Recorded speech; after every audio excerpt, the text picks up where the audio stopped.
Visiones y revelaciones completas de Ana Catalina Emmerich. El Relicario de Filotea les presenta el episodio 52. En la época de la Sagrada Familia había grandes separaciones y lugares ocupados. La Sagrada Familia se dirigió al norte, descendiendo el río en dirección a Babilonia. Esta ciudad estaba despoblada y aparecía mal construida y llena de fango. Costearon la ciudad, pasando entre el Nilo y la población, y dirigieron sus pasos en dirección opuesta a la que llevaban. Recorrieron unas 2 leguas por la ribera del Nilo. Al borde del camino se alzaban edificios en ruinas. Atravesaron un canal y un pequeño brazo de río y llegaron a un paraje cuyo nombre primitivo no recuerdo, que más tarde se llamó Matarea. Estaba cerca de Heliópolis, situado sobre una lengua de tierra, de modo que el agua lo rodeaba por ambos lados. Bastante despoblado, con casas muy aisladas y mal trazadas, hechas de madera de datileros, con limo del río reseco, cubiertas de cañas. José encontró allí algún trabajo. Con ramas entrelazadas construyó casas más sólidas, abriendo encima galerías para poder pasear por ellas. Se instalaron en un lugar solitario, bajo una bóveda oscura, no lejos de la puerta por la que habían entrado. José construyó una casita liviana delante de esta bóveda. También aquí cayó un ídolo que estaba en un templo pequeño, y después todos los ídolos fueron derrumbándose uno tras otro. Un sacerdote tranquilizó al pueblo enfurecido, recordándoles las plagas de Egipto. Más tarde, cuando se hubo reunido allí una pequeña comunidad de judíos y de paganos convertidos, los sacerdotes les dejaron el pequeño templo, cuyo ídolo había caído al llegar la Sagrada Familia. José lo transformó en una sinagoga, convirtiéndose él mismo en el padre de la pequeña comunidad.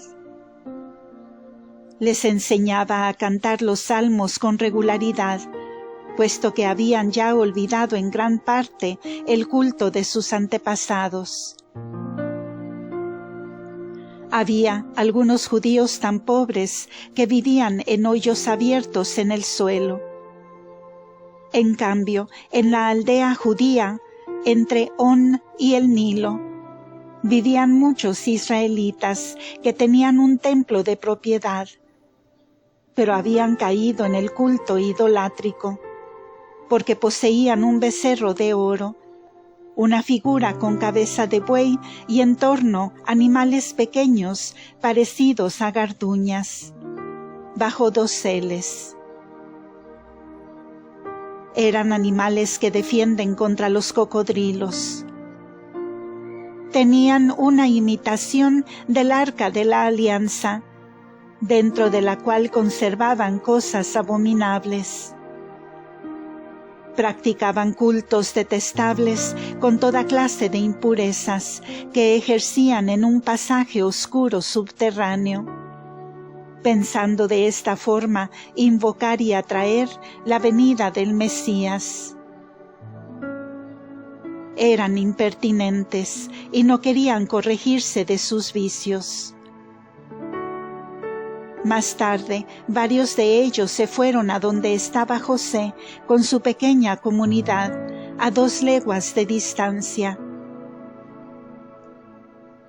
No podían ir directamente por causa de los canales y malecones, debiendo hacer un rodeo por Heliópolis. Los judíos del país de Gesén habían ya conocido a la Sagrada Familia cuando se hallaba en On, y María hacía para ellos toda clase de labores de tejidos y bordados. María no quiso nunca hacer cosas de puro lujo o inútiles, sino solo objetos de uso habitual, y las ropas que se ponían en las ceremonias del culto y cuando rezaban. He visto que a varias mujeres que habían ido a encargarle ropas y adornos de vanidad y de moda, María rehusó hacerles esos trabajos, aunque tenía mucha necesidad de recibirlos. Algunas de estas mujeres la insultaron. Desde un principio, la estadía de la Sagrada Familia en Matarea estuvo llena de dificultades. No había allí ni agua potable, ni leña para el fuego. Los habitantes quemaban hierbas secas y cañas. La Sagrada Familia no comía la mayoría de las veces, sino alimentos fríos. Más tarde, José halló trabajo arreglando las cabañas del país. La gente lo trataba como a un pobre esclavo, pagándole el trabajo con lo que les parecía. A veces un salario, otras veces nada. Los hombres eran muy inhábiles para construir viviendas. No había maderas, y si bien es cierto que vi lugares con árboles, la gente no tenía herramientas para trabajar. La mayoría usaba cuchillos de piedra o de hueso y escarbaba la tierra para extraer la turba. José llevaba consigo los instrumentos más indispensables, y así pudo instalarse con regular comodidad. Dividió su habitación en varios departamentos con tabiques de zarzos. Fabricó un hogar, varias mesitas y banquitos, ya que la gente del lugar comía sentada en el suelo. Vivieron en este lugar varios años y pude ver escenas de las diversas épocas de la vida de Jesús. Vi el lugar donde dormía. En el muro de la bóveda donde descansaba María, José había abierto una cavidad donde se puso el lecho del niño Jesús. María dormía a su lado, y pude ver a María a menudo durante la noche rezando de rodillas ante el lecho de Jesús. José se había acomodado en otro sitio.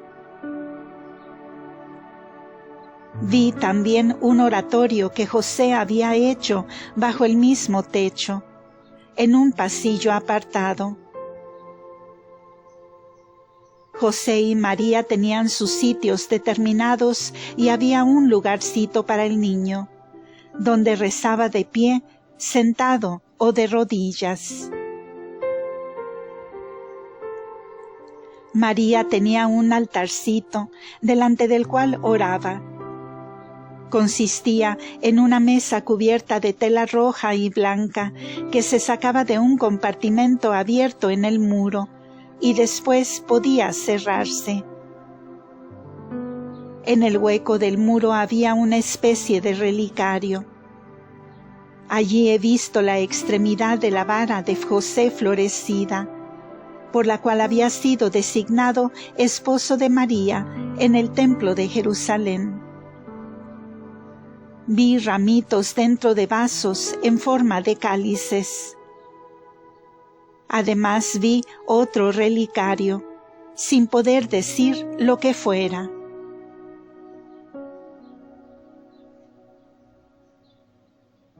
Santa Isabel vuelve por tercera vez al desierto con el niño Juan.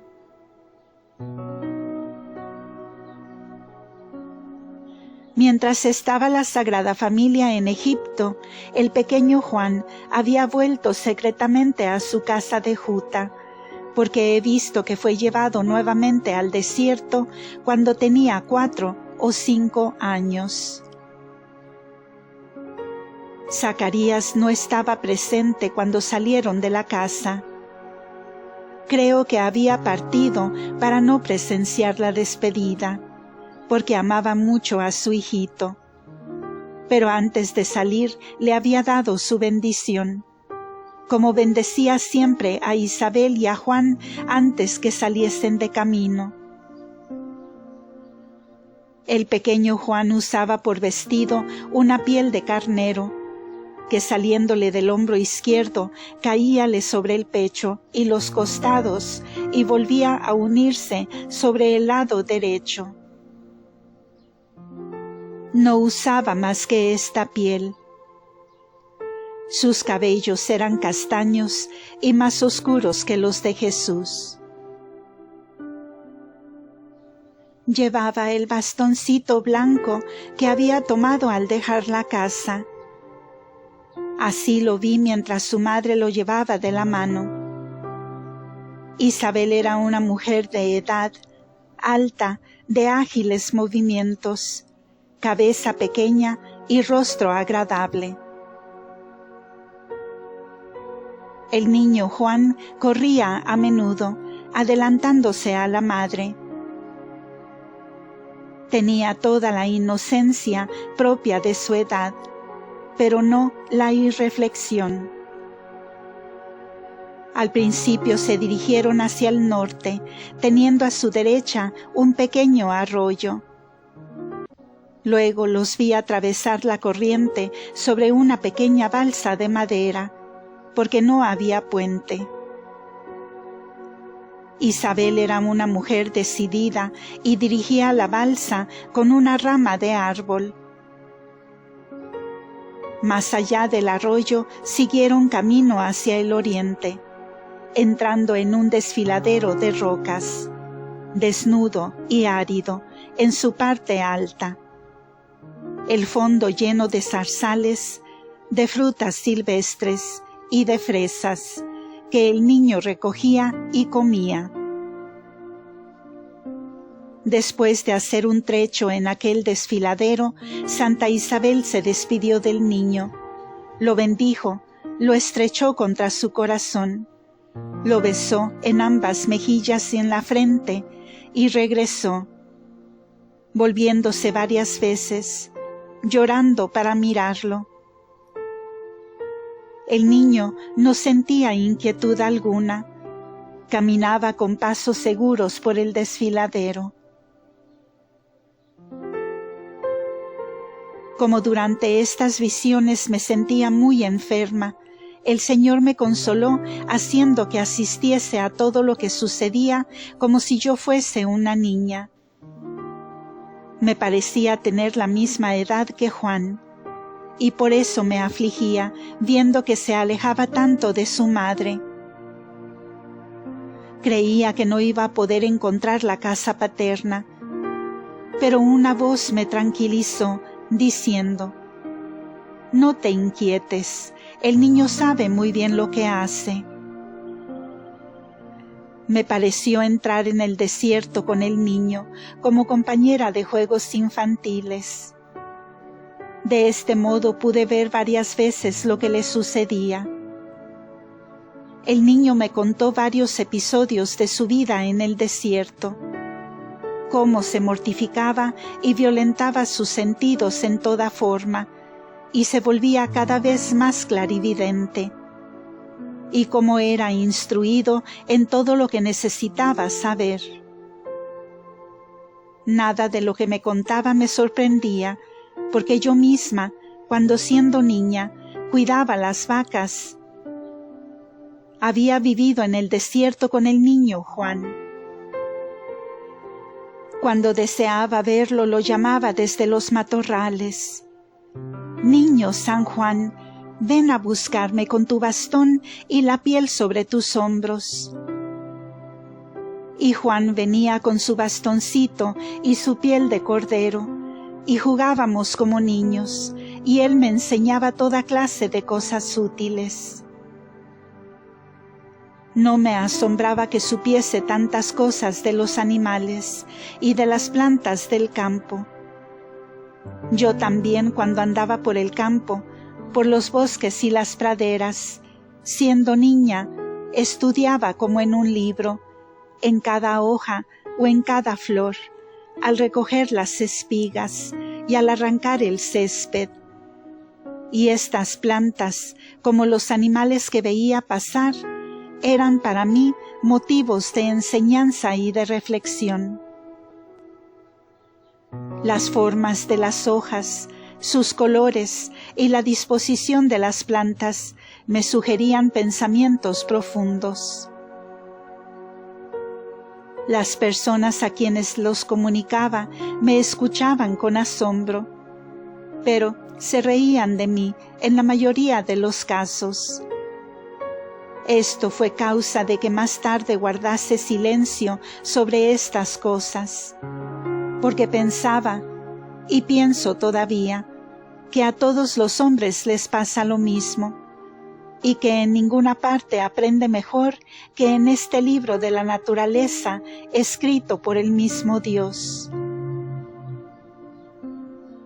Cuando en mis contemplaciones posteriores seguí al niño Juan por el desierto, he visto sus gestos, sus actitudes y sus acciones. Lo vi jugando con los animales y las flores, y entreteniéndose con las plantas. Los pájaros, especialmente, estaban familiarizados con él. Se posaban sobre su cabeza o sus hombros cuando caminaba o rezaba. A veces ponía su bastoncito atravesado sobre las ramas de los árboles, y pájaros de todas variedades acudían a su llamado y se posaban sobre su bastón unos tras otros. Él les hablaba y los miraba con familiaridad. Los trataba como si les estuviera enseñando. Otras veces lo vi seguir a los animales hasta sus cuevas y darles allí de comer, observándolos con toda atención.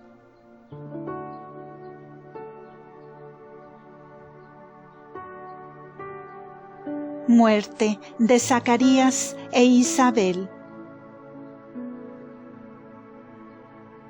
Una vez que Zacarías fue al templo a llevar víctimas para el sacrificio, Isabel aprovechó su ausencia y fue a visitar a su hijo en el desierto. Juan tendría unos 6 años entonces. Zacarías no había ido a ver al niño nunca, de modo que si Herodes le preguntaba por el niño, podía, sin mentir, responder que lo ignoraba. Pero para satisfacer el gran cariño de sus padres y por el deseo de verlos, visitó varias veces el niño secretamente. De noche, la casa de sus padres, permaneciendo allí algún tiempo. Sin duda, su ángel de la guarda lo guiaba para que evitara los peligros que lo amenazaban. Siempre lo vi, guiado y protegido por espíritus celestiales, y muchas veces vi figuras luminosas que lo rodeaban. Juan estaba predestinado a vivir así en la soledad, apartado de los hombres y privado de los socorros humanos ordinarios para ser mejor guiado por el Espíritu de Dios. La providencia divina dispuso las cosas de tal manera que aun por las circunstancias exteriores tuviera que retirarse al desierto. También se hallaba como impulsado por un instinto irresistible. pues desde su niñez lo veía siempre pensativo y solitario. Cuando fue llevado el niño Jesús a Egipto, Juan, su precursor, estaba escondido en el desierto por advertencia divina, ya que también él se hallaba en peligro. Se había hablado mucho de él desde los primeros días de su vida. Era conocido su nacimiento maravilloso y mucha gente afirmaba haberlo visto rodeado de resplandor. Por esta causa, Herodes quería apoderarse de él para matarlo. Repetidas veces, Herodes había preguntado a Zacarías dónde se escondía el niño, sin atreverse entonces a prenderlo. Pero ahora, yendo Zacarías al templo, fue asaltado y maltratado por los soldados encargados de vigilarlo, delante de la puerta de Jerusalén, llamada de Belén, en un lugar del camino bajo, desde donde no se divisaba la ciudad. Lo llevaron a una prisión en el flanco de la montaña de Sión, donde pude ver más tarde a los discípulos de Jesús cuando iban al templo. El anciano fue torturado para que descubriese el lugar donde se ocultaba su hijo. Y como no pudieron obtener lo que deseaban, terminaron por matarlo por orden de Herodes. Sus amigos más tarde lo enterraron no lejos del templo. Este Zacarías no era aquel, muerto en el templo y en el altar, que vi salir de los muros del templo, cerca del oratorio del anciano Simeón, cuando los difuntos aparecieron después de la muerte de Jesús. La tumba de este Zacarías, que se hallaba dentro del muro, se derrumbó junto con otras ocultas en el templo. Este Zacarías fue muerto entre el templo y el altar, con motivo de una lucha acerca del linaje del Mesías y de los derechos que pretendían tener ciertas familias en el templo y los lugares que ocupaban en él. Vi, por ejemplo, que no todas las familias tenían derecho de hacer educar a sus hijos en el templo. Recuerdo haber visto a un niñito de familia real confiado a la educación de la profetisa Ana. En la lucha murió solo Zacarías, hijo de Baraquías. He visto más tarde que se hallaron sus huesos, pero ya no recuerdo los detalles del hecho. Fin de este episodio. Continuará.